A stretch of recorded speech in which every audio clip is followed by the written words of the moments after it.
Katie Cortman. If you see me on Instagram, you know I like to dance, I like to party, I like color, I like design, and I love to sew.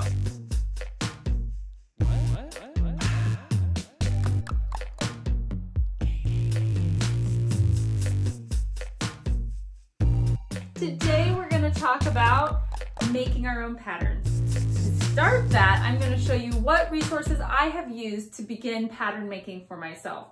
I don't have a degree in this, I am not a professional, but I found some great books and classes and things that I used to teach myself so that I could create my own wardrobe out of patterns I've designed. I have a collection that I've created using these resources and these tools, so I want to show you guys so that you can get started too. It's not as scary as you think, and you can do it, especially if you've already been sewing. If you already know what pattern pieces sort of look like, it makes it a lot easier. You can look at the instructions, you can take the measurements, and you know if something doesn't look right because you've used patterns for years, if you're like myself or many of you out there. So I hope this is helpful.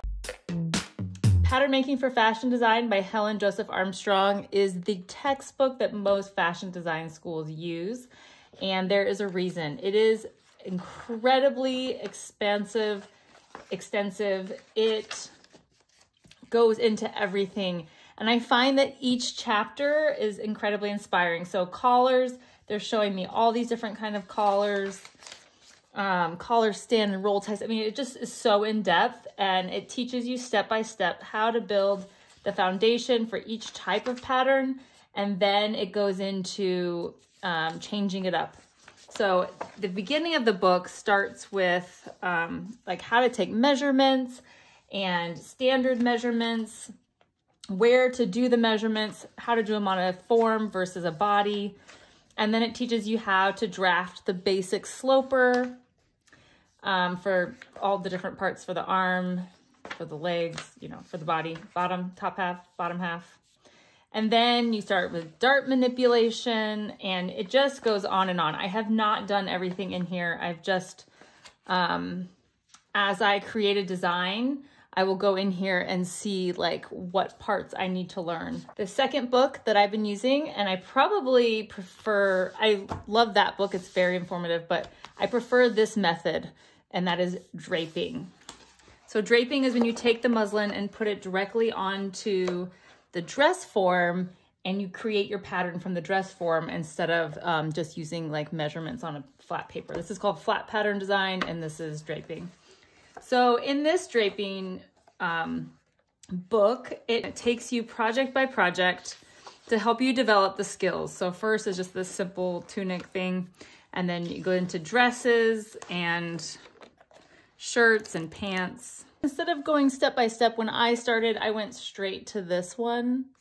I was like, I don't need to learn all that other stuff. I need to learn this. But what I really love about this is it shows you picture photo by photo, plus with the words all written out.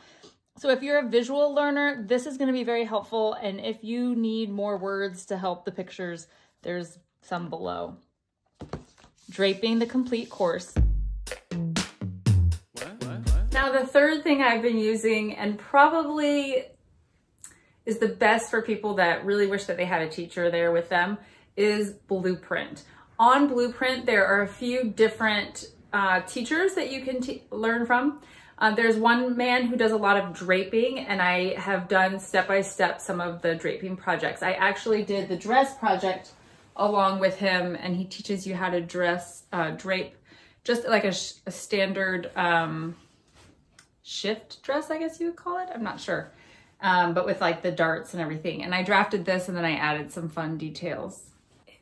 I can't remember his name. But then the second person is Susan Furr, and she teaches flat pattern design. And this class right here that I'm currently taking is on drafting pants. And so she has classes on everything. I mean, blazers and jackets and coats and shirts and pants and different kinds of darts. So the number of classes that you can take on Blueprint is worth the price. They even have like worksheets that you can print out.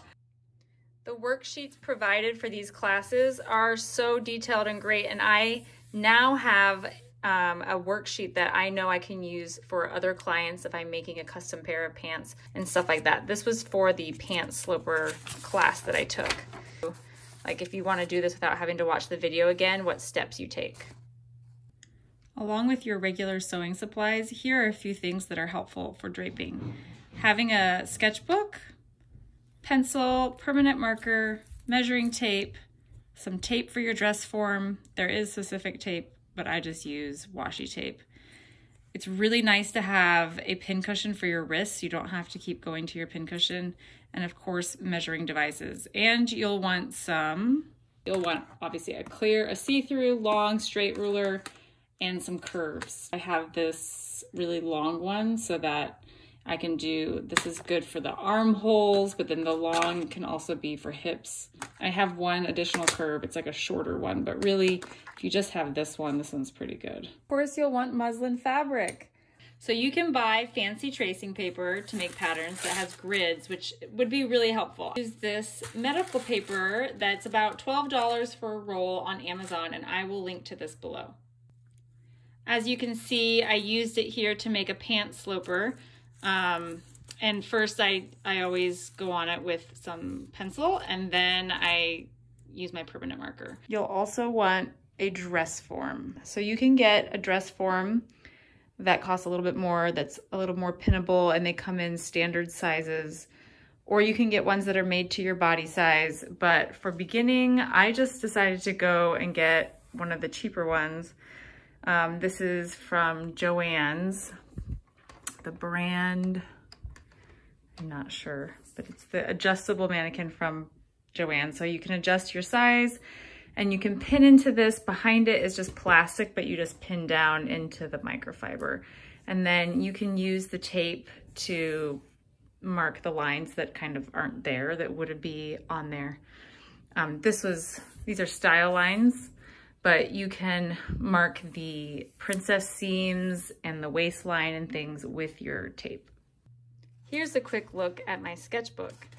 For my sketchbook, I like to sketch out my own drawings, and then I also, if I find things in magazines that I'm not gonna stick on my inspiration wall, then I will stick them in here. And so this, like, I kept this because I like the volume of that sleeve. I keep things for different reasons, but these might not be inspiring in general, but just have like some kind of detail that I'm interested in.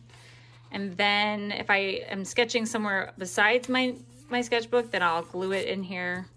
Sometimes I am looking at like different types of necklines or sleeves. So like for this dress, I was trying to decide if I want it tight or if I want it bigger. I had like this version, or I have this version. Just making a shirt, and I wasn't sure what kind of sleeve I wanted or what kind of neckline. And I ended up going with this one, but without the scallops. Once I've decided what it is I want to do, then I head to my textbook. I went here to this section on plackets. I learned how to create a placket pattern piece and how to make the facings and everything. If you have more questions, leave them below. I have no idea how to do this thing, but I'm gonna figure it out as I go.